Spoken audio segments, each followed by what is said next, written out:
And yung po, this is Albers PH and welcome back sa another segment, another video. At sobrang tagal kong hinintay ang makapag-vlog. I'm so excited kasi right this moment, yung pakiramdam, how does it feel studying Korean language?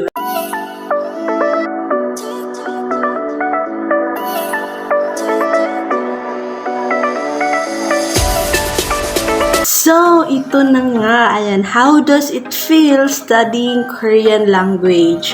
So, masasabi kong hindi siya ganon kahirap, hindi rin siya ganon kadali. Para nasa neutral lang siya. Depende kasi siya sa interest na isang tao eh. Siyempre kung iisipin mo mahirap, so magiging mahirap talaga yun sa'yo kasi yun na yung pinasok mo sa utak mo. Pero pag kaya ko na if you're a K-pop fan, K-drama fan, and you have a goal, gusto mong ma-widen yung knowledge mo when it comes to other language, other cultures, so magiging interesado ka talaga and you will adapt it easily at sobrang bilis mo makaka-learn ng Korean language. Alam nyo ba, according to study, Korean language is one of the easiest language to learn in the world. Yes, so according to study ko yan. Kasi even the alphabet, even the Hangul itself, yung symbol nila, you can learn it as fast as 1 hour only.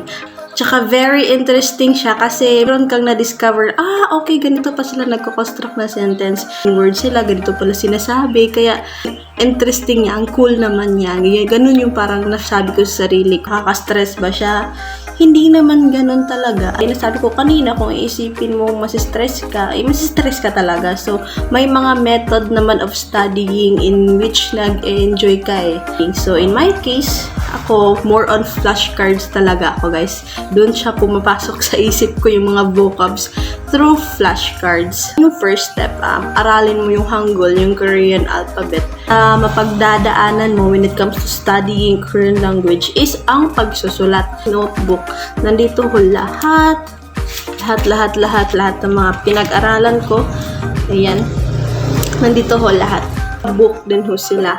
May kasama na rin ho yung book. So, mag-message lang kayo sa akin if you're interested kasi it's fun to learn Korean language, lalo na pag sobrang dami nyo.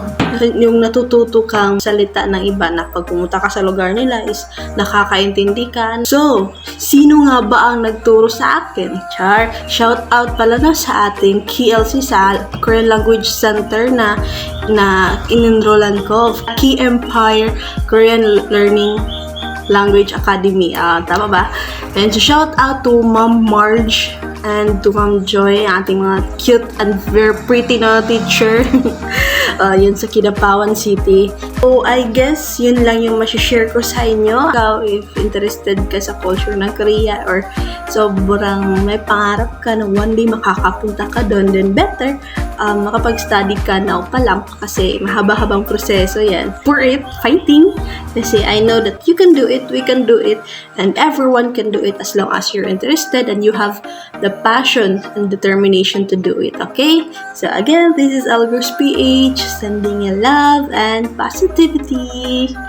Annyeong!